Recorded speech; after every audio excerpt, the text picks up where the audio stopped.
If you really want to understand what makes Elon Musk tick, why he does everything from building spaceships to buying social media platforms, you got to look past the headlines. So we've gone deep into a recent, really wide-ranging conversation he had, and we've pulled out the core ideas, the philosophy that really shapes his entire vision for our future.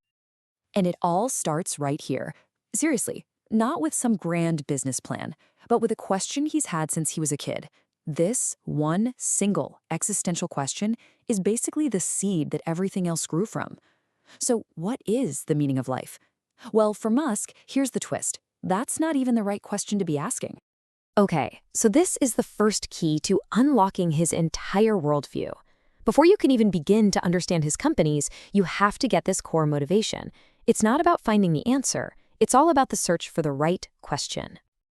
A huge influence on his thinking was the book, The Hitchhiker's Guide to the Galaxy.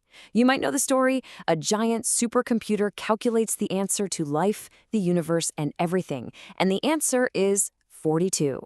The only problem? Nobody knew what the original question was. For Musk, that was it. That was the perfect analogy for what humanity should be doing. So that led him to this conclusion. The best way for us, for humanity, to get better at asking the right questions is to expand our collective consciousness. Basically, if we can build a bigger, more connected human mind, we can start to frame bigger and better questions about the universe. So how does this kind of abstract goal of expanding consciousness actually work in the real world?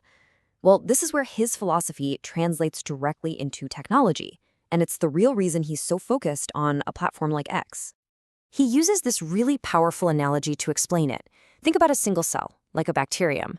On its own, it can't do a whole lot. But you put 30 trillion of them together in a coordinated system, and what do? You get a human being, a collective that can think and create and communicate on a completely different level. And then he applies that exact same logic to humanity. He says, look, I could not make a spaceship by myself. No one person could. The amount of knowledge you need is just too vast for one lifetime. But a collection of humans sharing information and working together, we can achieve the impossible. We can build spaceships. And this is exactly why he sees X, not just as social media, but as a tool to improve the information flow for the collective consciousness of humanity. Things like real-time translation. Those aren't just cool features. They're essential tools to break down barriers and connect the 8 billion cells of humanity into a more cohesive, intelligent whole. Now, the next piece of his vision is something he calls a supersonic tsunami. And what he's talking about is this massive, unstoppable change in society that he is convinced will be driven by AI and robotics. And Musk makes a really bold prediction here. He thinks that in less than 20 years, maybe even just 10 to 15, working is going to be completely optional.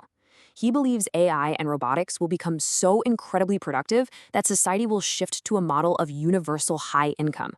And notice he doesn't say basic income. He's talking about a life of abundance, not just scraping by.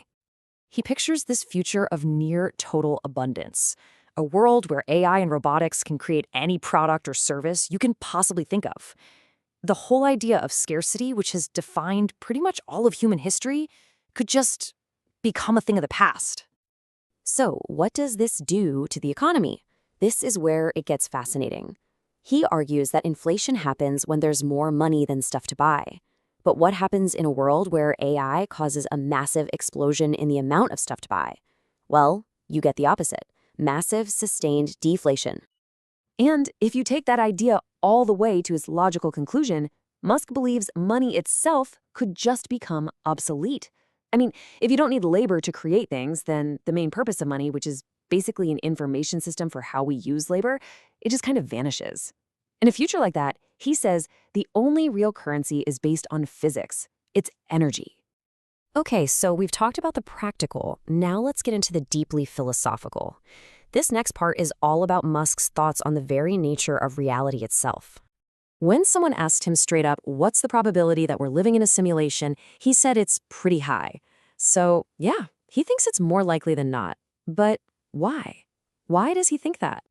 His argument is actually pretty straightforward.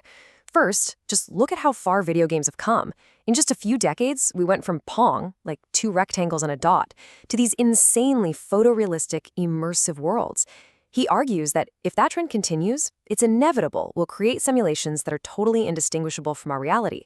And once that tech exists, we're not just going to make one, we'll make billions. So statistically, what are the odds that we happen to be in the one original, base reality versus one of those billions of simulations? But he adds another layer to this that is just so fascinating. He has this theory about why our particular simulation is maybe still running. It's because it's interesting. Think about it. When we run computer simulations for rockets, we don't care about the boring results. We look for the interesting edge cases. So, from this almost Darwinian point of view, the simulations that are most likely to survive are the ones that are the most engaging to whoever created them. And maybe that's the real point of expanding our consciousness, to make our stories so compelling that it gets to keep going. So, with all these huge ideas floating around, consciousness, AI, reality itself, what's his advice for people just trying to build things in the world today? He brings it all back down to a very simple, practical message. His framework is super straightforward. He says, don't chase trends, don't chase money. Just focus on creating useful things. The question you should always be asking is simple. Is what I'm doing a net contribution to society? Am I creating more value than I'm consuming? At the end of the day, he argues that you can't really pursue financial success or even happiness directly. They aren't goals you can just aim for. Instead, you have to pursue the things that lead to them. If you just focus on providing genuine value to other people, financial success becomes a natural byproduct. It just follows. And we'll end on the question that this entire vision really leads to. In a future of total abundance where AI can provide for our every need and work is just a hobby, what drives us? What becomes the new source of meaning and ambition for humanity? That's something for all of us to think about.